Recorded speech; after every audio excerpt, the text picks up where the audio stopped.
राम राम बंधुओं, ज्योतिर्लोक में आपका फिर से हार्दिक स्वागत है। आज हम चंद्र शांति विधि समझने का प्रयास करेंगे। वैसे यदि आप अवलोकन करना चाहें तो आलेख पूर्व प्रकाशित है संपूर्ण कर्मकांड विधि वेबसाइट पर, जिसका URL है कर्मकांडविधि.in। वैसे यदि आप लिंक चाहते हो तो डिस्क्रिप्शन बॉक्स में आपको आलेख का लिंक भी मिल जाएगा, जहां से आप हमारे उस आलेख पर जा सकते हैं, उस आलेख को पढ़ सकते हैं जिसमें चंद्र शांति विधि बताई गई है।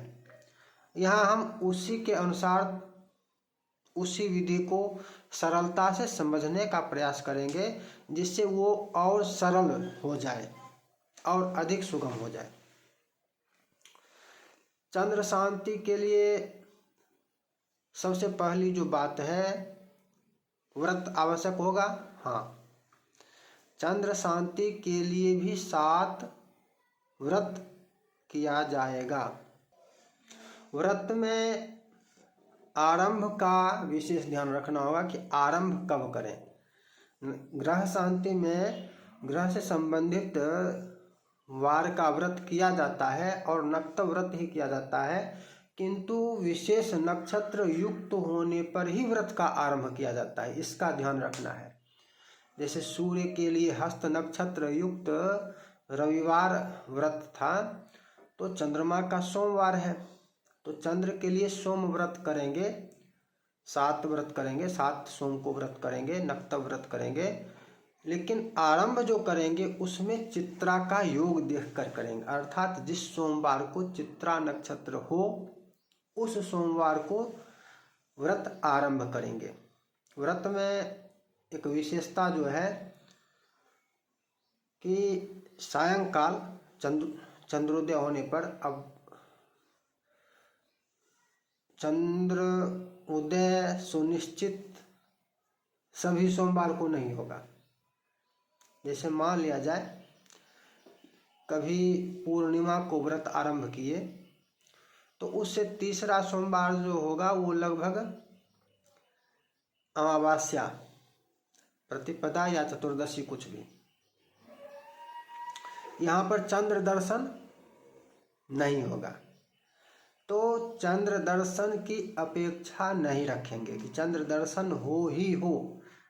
चंद्रोदय काल या चंद्रास्त काल देख लेंगे। जब सायंकाल में चंद्र उदय, चंद्र दर्शन की संभावना हो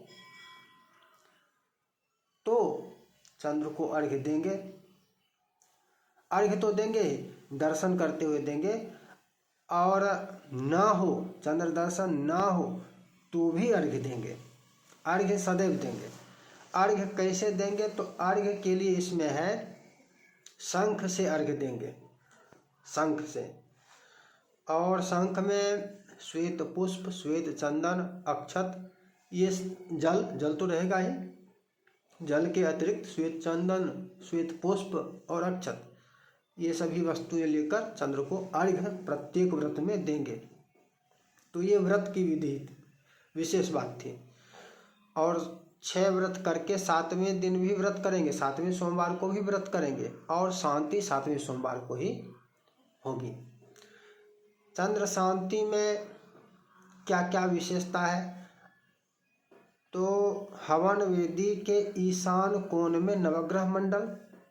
अच्छा, प्रधान वेदी बनाना हो तो बनाए, नहीं तो आवश्यक या अनिवार्य नहीं है कि प्रधान वेदी अलग से बनाए ही बनाए। नवग्रह वेदी के ईशान कोण में असंख्यात रुद्र कलश की स्थापना जहाँ होती है वहाँ पर भी अष्टदल बनाकर जो कलश स्थापन करेंगे उसमें प्रधान देवता की, प्रधान नक्षत्र ग्रह की पूजा अतिरिक्त करेंगे। और इस स्थिति में नवग्रह मंडल की पूजा पहले होगी, इसका ध्यान रखना है। यदि प्रधान वेदी बनाकर वहाँ पर प्रधान ग्रह की पूजा करते हैं तो पहले हो जाएगी, और यदि वेदी न बनाकर नवग्रह मंडल के ईशान कोण में कलश स्थापन करके शांति वाले ग्रह का स्थापन करते हैं कलश पर, तो उसमें नवग्रह मंडल की पूजा पहले होगी, इसका ध्यान रखना होगा। उससे अधिक सटीक यही है, पुस्तकों में आपको यही अधिकतर मिलेगा कि नवग्रह मंडल के ईशान कोण में कलश स्थापन करके, और आलेखों में भी आपको यही मिलेगा। हमारे जो आलेख कर्मकांड विधि पर मिलेंगे उसमें भी यही विधि मिलेगी कि नवग्रह मंडल के ईशान कोण में कलश स्थापन करें और उस पर ग्रह का स्थापन करके पूजन इत्यादि करें। तो ध्यान रखने की बात यह है कि पवित्रीकरण आदि जब कर लेंगे दिग्रक्षण पर्यंत, अग्नि स्थापन भी करेंगे मध्यवेदी पर। अग्नि स्थापन के पश्चात अग्नि को जलाने के लिए उसमें और जलावन दे देंगे कि जलती रहे अग्नि, अग्नि बुझे ना, इसका ध्यान रखना होगा। गोईठा कंडा जिसको कहते हैं, गोईठा जलावन इत्यादि अग्नि में और दे देंगे, अग्नि बुझे ना, इसका ध्यान रखना। ये नहीं कि अग्नि स्थापन करके पूजा में ऐसे लीन हो गई कि अग्नि बुझ जाए, नहीं, अग्नि जलती रहे, इसका ध्यान रखना होगा। नवग्रह मंडल पूजा करेंगे। अब मंडल पूजा में समझना यह होता है कि तंत्र से ही पूजा सामान्य रूपेण आप बहुत सारे पूजा में देखते होंगे कि बनाने के लिए तो ढेरों मंडल बना दिए जाते हैं, वेदियां बना दी जाती है, पूरा का पूरा भरा हुआ रहता है, किंतु पूजा नहीं करते हैं। वेदी को का निर्माण मात्र करना है, सुंदर लगे। वेदी बनाने का तात्पर्य होता है उसके देवताओं, वेदी के जो देवता होते हैं उनका आवाहन करना, उनकी पूजा करना। वेदियों में देवताओं की संख्या अधिक होती है तो ढेरों देवता होते हैं, तो प्रत्येक देवताओं की षोडशोपचार पूजा नहीं हो सकती है, किंतु पंचोपचार पूजा तो हो सकती है। इसलिए पंचोपचार पूजा ही सही, लेकिन पूजा सभी देवताओं की होनी चाहिए, करनी चाहिए। जैसे सूर्य का आह्वान किए तो सूर्य की भी पंचोपचार पूजा कर ली, फिर चंद्र का आह्वान किए तो चंद्र की भी पंचोपचार पूजा कर ली, मंगल का आह्वान किया तो मंगल की भी पंचोपचार। इसी तरह से अधिदेवता, प्रतिदेवता, लोकपाल, क्षेत्रपाल, 10 दिक्पाल इत्यादि जितने भी 45 देवता, सबका आवाहन करेंगे, पंचोपचार पूजा सबकी करेंगे, एक एक देवता की। तंत्र से नहीं कि नवग्रह मंडल देवता ये आगच्छत ये तिष्ठत एतानि गंध पुष्प, तो मंडल बनाने की आवश्यकता क्या है? मंडल की फिर आवश्यकता क्या है? मंडल का तात्पर्य यह है कि मंडल के देवताओं की पंचोपचार पूजा मात्र न्यूनतम हो, और ये सर्वत्र ढेरों वेदियां बना लिए हैं तो सभी देवताओं की पूजा होनी चाहिए। तंत्र से पूजा करना है तभी वेदी बनानी चाहिए, पूजा नहीं कर सकते तो वेदी बनाना ही नहीं चाहिए। वेदी तभी बनाए जब पूजा करनी हो। तो नवग्रह मंडल जो बनाएंगे तो नवग्रह मंडल देवताओं की एक एक करके पूजा करेंगे। फिर ईशान कोण में अष्टदल निर्माण करेंगे, नवग्रह वेदी के ईशान कोण में, इसका ध्यान रखना है। हवन वेदी के ईशान कोण में नवग्रह मंडल। अब दूरी न्यूनतम 2 हाथ रखें, दोनों वेदी के बीच में कोणीय दूरी होगा, तो न्यूनतम 2 हाथ की दूरी रखें ताकि आवागमन में कभी कोई बाधा ना हो, या अग्नि से वेदी को कोई समस्या ना हो, तो न्यूनतम 2 हाथ की दूरी उसमें रखना होगा। वहाँ पर कलश, अच्छा धातु इनका, चंद्रमा का धातु चांदी है, रत्न मोती है, दिन सोमवार है, मंत्र वैदिक मंत्र जो है ओम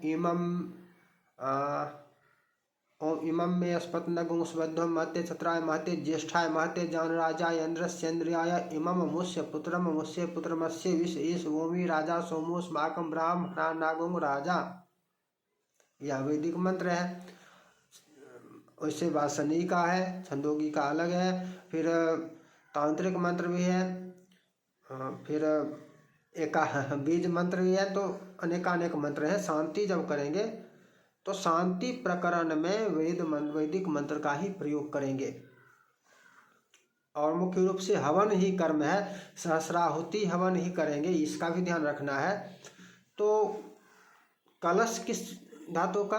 कलश चांदी की, लेकिन उस पर जो पात्र रहेगा वो कांस्य पात्र रहेगा जिसमें प्रतिमा को रखनी है, और प्रतिमा चंद्रमा की जो होगी वो भी चांदी की। कलश किस पर स्थापन करेंगे? तो कलश स्थापन जो करेंगे वो दधि और अन्न, अर्थात जो अन्न वहाँ पर रखेंगे। अब इसमें चंद्रमा का चावल है तो अन्न भी वहाँ पर चावल ही रखेंगे।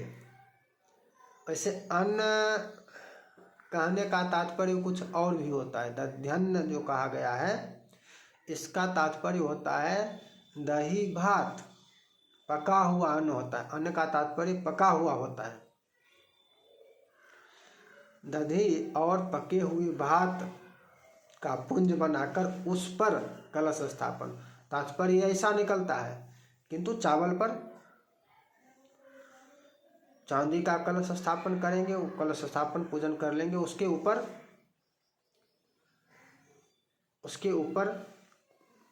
कांस्य पात्र प्लेट रखकर उसमें चंद्रमा की प्रतिमा स्थापित करेंगे। प्रतिमा का अग्निउत्तारण करके प्राण प्रतिष्ठा करेंगे और उनकी प्रतिमा को पूजा से पहले युगल श्वेत वस्त्र, एक जोड़ा श्वेत उजला कपड़ा का तात्पर्य होता है धोती, जोड़ा धोती, एक युगल श्वेत वस्त्र, छाता, जूता और भोज्यान बना हुआ उजला अनेक प्रकार के अन्न, बने हुए अन्न भोजन, जैसे खीर हो गया, वहाँ पर उनको अर्पित कर देंगे, सजा देंगे, अलंकृत कर देंगे, युक्त कर देंगे और तब उनकी पूजा, षोडशोपचार पूजा चंद्रमा की करेंगे। चंद्रमा की पूजा करने के पश्चात हवन, ब्रह्मा स्थापन से आरंभ करके और फिर बलिदान पर्यंत हवन का काम जो है सो करेंगे। हवन में ध्यान रखने वाली जो बात है वो यह है कि समिधा पलाश की होगी, समिधा से ही हवन होगा। सूर्य की का हवन भी सूर्य के समिधा अकान से, और चंद्रमा शांति में चंद्र का हवन, चंद्र की आहुति पलाश से, चंद्रमा की समिधा पलाश है। तो समिधा के कारण आहुति संख्या अल्प हो सकती है। सहस्राहुति समिधा की अनुपलब्धता के कारण हो सकती है, क्योंकि पलाश की 1000 समिधा आपको उपलब्ध न हो पाए, मात्र 108 ही उपलब्ध हो, तो उस स्थिति में शताहुति होम ही संभव है, हो सकता है। शताहुति भी कर सकते हैं, ऐसा नहीं कि शताहुति नहीं होगा। उसको मिश्रित किससे करेंगे? समिधा, सूखी समिधा से हवन नहीं होता है। वैसे आप अन्य सर्वत्र देखते होंगे हवन में कि घृत घी में डुबाकर, घी में भिगोकर हवन करते हैं।